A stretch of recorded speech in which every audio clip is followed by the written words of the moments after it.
કોંગ્રેસના રાષ્ટ્રીય અધિવેશનને લઈ સીઆર પાટીલના આકરા પ્રહાર। સરદાર પટેલનું નામ લેવાનો કોંગ્રેસને કોઈ જ અધિકાર નથી તે પ્રકારની વાત સીઆર પાટીલે કરી છે। સીઆર પાટીલે વધુમાં પ્રહાર કરતા કહ્યું કે સરદારનું સ્મારક બનાવવા પણ કોંગ્રેસે જગ્યા નહોતી આપી। કોંગ્રેસનો એક પણ નેતા એસઓયુમાં સરદારની પ્રતિમાના દર્શને નથી ગયા। કોંગ્રેસે સરદાર પટેલ સાથે કરેલા વર્તનને દેશના લોકો ક્યારેય નહીં ભૂલી શકે। કોંગ્રેસ માત્ર હવા ત્યાં મારી રહી છે। तो कांग्रेसના રાષ્ટ્રીય અધિવેશનને લઈ સીઆર પાટીલના કોંગ્રેસ પર આકરા પ્રહાર। સરદાર પટેલનું નામ લેવાનો કોંગ્રેસને કોઈ અધિકાર જ નથી। સરદારનું સ્મારક બનાવવા પણ કોંગ્રેસે જગ્યા નહોતી આપી તે પ્રકારનો કટાક્ષ કર્યો। કોંગ્રેસનું અધિવેશન ગુજરાતમાં કરવા પાછળનો જે ઈરાદો સરદાર પટેલના સ્થળને જવા માટેનો છે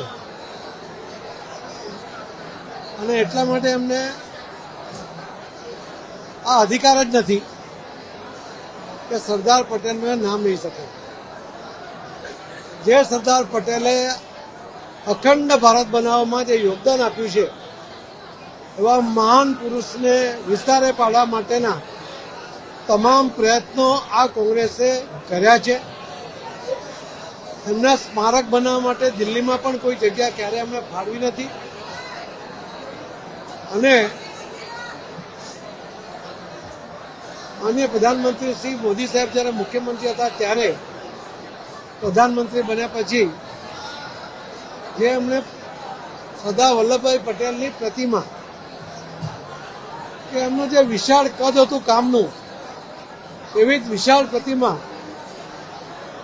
મોદી સાહેબે જેનું નિર્માણ કર્યું એ પ્રતિમાના દર્શને કે એમને પુષ્પ ચડાવવા માટે પણ ગુજરાત સહિત આખા દેશનો એક પણ કોંગ્રેસનો નેતા આજ દિન સુધી ગયો નથી।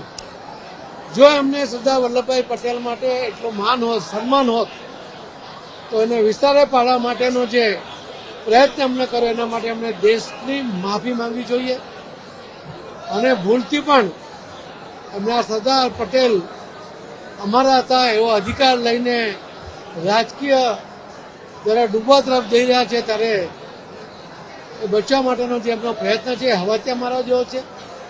દેશના લોકો અને વિશેષ કરીને ગુજરાતના લોકો આ કોંગ્રેસને કે કોંગ્રેસે કરેલા સરદાર વલ્લભભાઈ પટેલ સાથેના વર્તનને ક્યારેય ભૂલ્યા નથી અને ભૂલશે પણ નહીં।